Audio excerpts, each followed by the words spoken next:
마른 땅을 적시는 단비 같은 방송 감회에 오신 여러분 환영합니다. 저는 성경의 기초교리를 알기 쉽게 풀어 설명드리는 알기 쉬운 성경교리의 목사 차주영입니다. 우리는 지난 시간에 하나님이 계시다면 어떻게 하나님의 존재를 알 수 있을까라는 이 원초적인 질문과 그에 대한 답을 살펴보았습니다. 그 대답은 하나님이 계시다는 사실을 깨닫기 위해서는 이 믿음이라는 방법을 활용해야 한다는 것이었습니다. 예를 들어 눈에 보이지 않는 미생물을 보기 위해서는 현미경을 써야 그 미생물을 볼 수 있는 것처럼 하나님이라고 하는 존재를 우리가 발견하기 위해서는 바로 믿음이라고 하는 방법을 사용하는 것이 가장 적합하고 그리고 가장 좋은 방법이라는 사실입니다.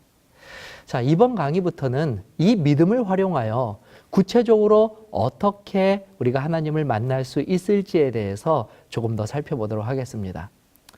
먼저 우리가 알아야 할 것은 하나님이라고 하는 존재에 대한 이해입니다.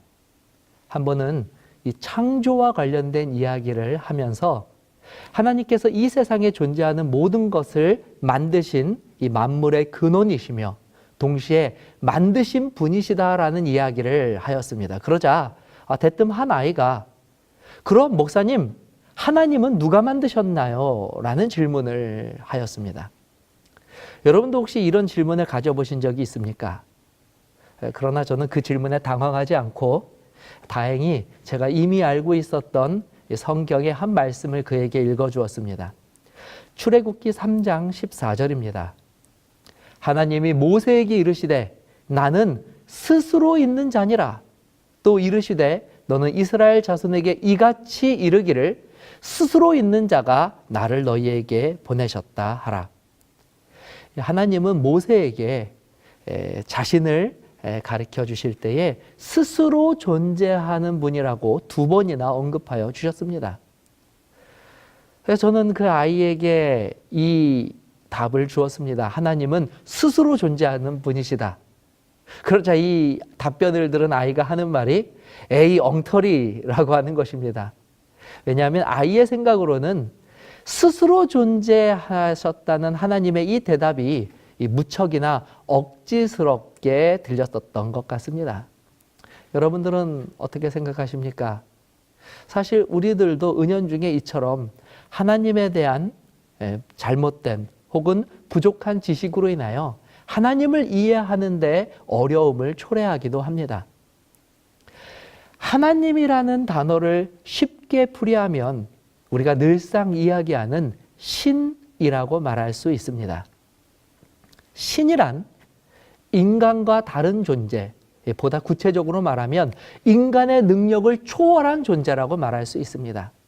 요즘 아이들이 좋아하는 이 초능력자들이 많이 나오는 영화를 보면 인간이 할 수 없는 일들을 하는 것을 보게 됩니다. 예를 들어서 하늘을 난다든지 상상할 수 없을 만한 괴력을 뽐낸다든지 하는 것 말입니다. 한낱 인간의 상상이 만들어낸 이런 초능력자들도 이런 놀라운 일을 할 때 사람들은 의심이나 조롱 대신 이 경이로운 눈으로 감탄을 하는데 인간이 아닌 이 초월적인 존재인 신이 하는 일에 대해서 이야기할 때에는 유독 의심과 심지어 냉소적인 태도마저 보내는 그 같은 이유가 무엇이겠습니까? 이 성경에 나온 수많은 믿기 힘든 이야기들, 예를 들어 하나님께서 흙으로 사람을 만들어 생명으로 탄생시킨 것, 또 모세가 홍해바다를 반으로 가른 이야기, 혹은 엘리사가 죽은 아이를 살린 이야기 등등, 사실 이런 모든 기적의 이야기의 공통점은 이 일을 행하신 분이 바로 하나님이시라는 사실입니다. 우리는 하나님을 이야기하기 전에 먼저 우리가 만나고자 하는, 우리가 알고자 하는 하나님이 어떤 분이신지를 먼저 이해할 필요가 있습니다. 하나님은 인간의 능력과 이해를 초월하시는 존재이십니다. 조금 전에 예로 들어드렸지만 만일 진짜 신이 스스로 존재하는 일을 하지 못한다고 한다면 사실 그를 신이라고 부를 이유가 없어지는 것입니다.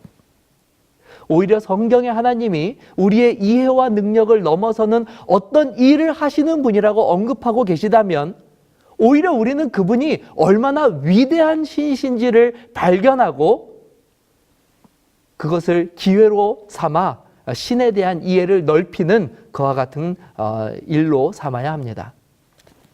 일반적으로 신이라고 하면 다음에 세 가지 기본적인 특징을 가지고 있다고 말합니다. 첫 번째는 전지전능입니다.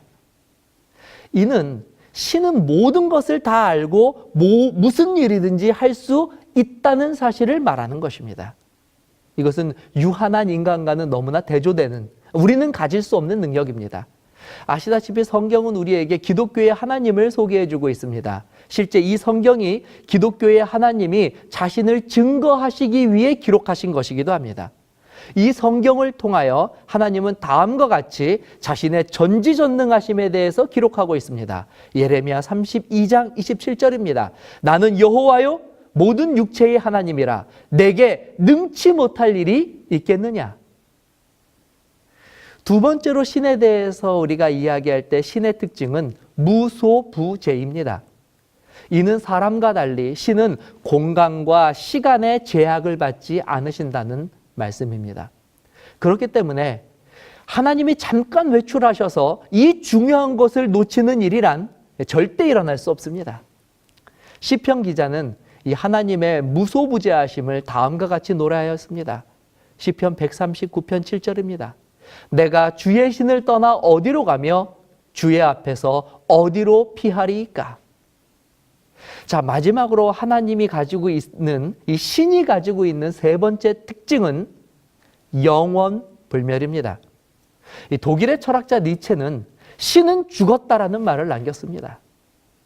그러나 제 아무리 유명하고 똑똑한 사람이 신의 죽음을 논하였다고 하여서 신이 죽을 수 있는 존재가 되는 것은 결코 아닙니다. 마냥 사람처럼 생명이 유한하고 시간 속에서 절망하며 살아야 하는 존재라면 결코 그는 이 신이라는 이름을 가질 수 없을 것입니다. 신은 영원한 존재이며 심지어 그 영원한 가운데 변하지도 않아야 합니다. 성경은 하나님에 대하여 다음과 같이 언급하고 있습니다. 시편 90장 2절입니다. 산이 생기기 전 땅과 세계도 주께서 조성하기 전 곧 영원부터 영원까지 주는 하나님이시다. 오늘 우리는 간단하지만 매우 중요한 주제를 공부하였습니다. 흔히들 하나님에 대해서 안다고 이야기하지만 실제로 우리는 자주 인간적인 안목과 생각으로 하나님을 판단하곤 합니다.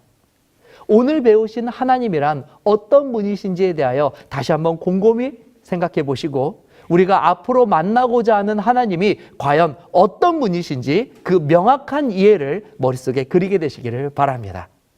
감사합니다.